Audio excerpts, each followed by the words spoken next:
요즘 대파값 정말 많이 올랐죠. 금파라는 말에 직접 키워 먹는다고 해서 파테크 또는 반려대파, 뭐 또 비싼 대파를 한 번에 샀다고 대파 코인이냐, 온라인에선 이렇게 웃지 못할 표현까지 돌고 있습니다. 요즘 대파값에 대한 소비자들의 대처 방식, 정지주 기자가 정리했습니다.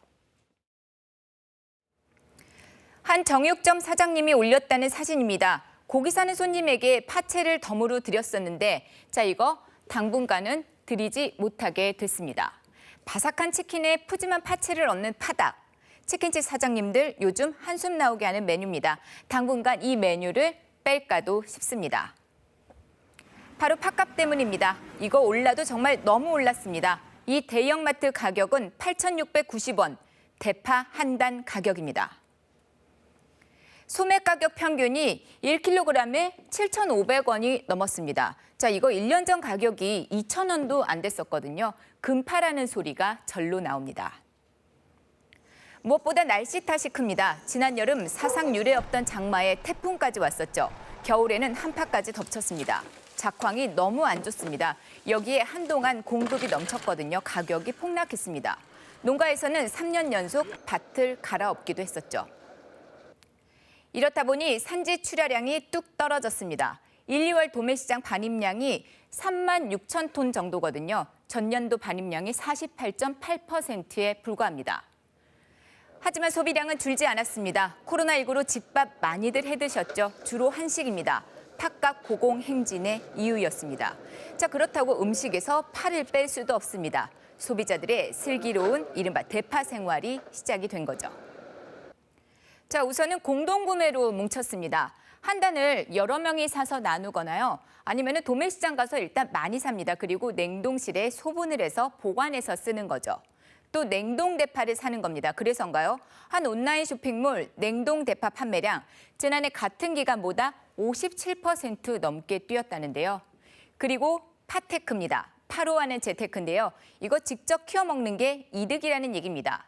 대파주. 이게 요즘 우량주라고 하죠. 그 수익률이 웬만한 주식보다 높다. 이런 우스갯소리까지 나왔습니다.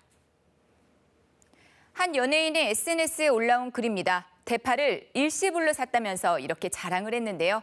댓글들 많았습니다. 이 시기에 할부 없이 샀냐는 글부터 비트코인에 빗대 대파코인 채굴 중이라면서 파를 키우는 사진도 이렇게 많이들 올렸습니다. 그러니까 너무 비싸서 직접 키워 먹는 겁니다. 반려대파 이런 말까지 나왔는데요. SNS 등에 이렇게 관련 사진들이 많이 올라와 있습니다. 대파를 쉽게 키우는 법을 알려주는 영상들도 이렇게 요즘 많이 올라와서 인기인데요. 물을 뿌리 부분 이만큼 달 때까지 물을 보충을 해가지고 계속 길면은 그냥 이거 또 잘라서 해먹고 그리고 이렇게 또 잘라 먹잖아. 그러면은 여기서 이제 또 나와. 이런 식으로. 그러니까 이게 무한리필 되는 거야. 대파 뿌리 부분을 한 뼘 정도 남겨서 화분이나 페트병에 물 담아서 심는 겁니다. 일주일이 지나면 이렇게 자라는데요. 이걸 잘라서 먹는 거죠. 그렇다면 궁금한 거는 과연 이 대파 가격이 언제쯤 내려가냐는 겁니다. 그 시기 4, 5월쯤 될 거라는데요. 봄 대파 출하 시기가 그쯤입니다. 재배 면적도 지난해보다 6.6% 늘 전망입니다. 여기에 대파 수입량도 늘었습니다. 지난달 대파 수입량이 전년 대비 64%가 넘게 늘었거든요. 이렇게 물량이 늘면은요, 가격 안정화에 어느 정도 도움이 되겠죠. 하지만 평년 수준까지 내려가려면 시간이 좀 걸릴 것이다. 이렇게 전문가들은 전망을 했습니다. KBS 뉴스 정지주입니다.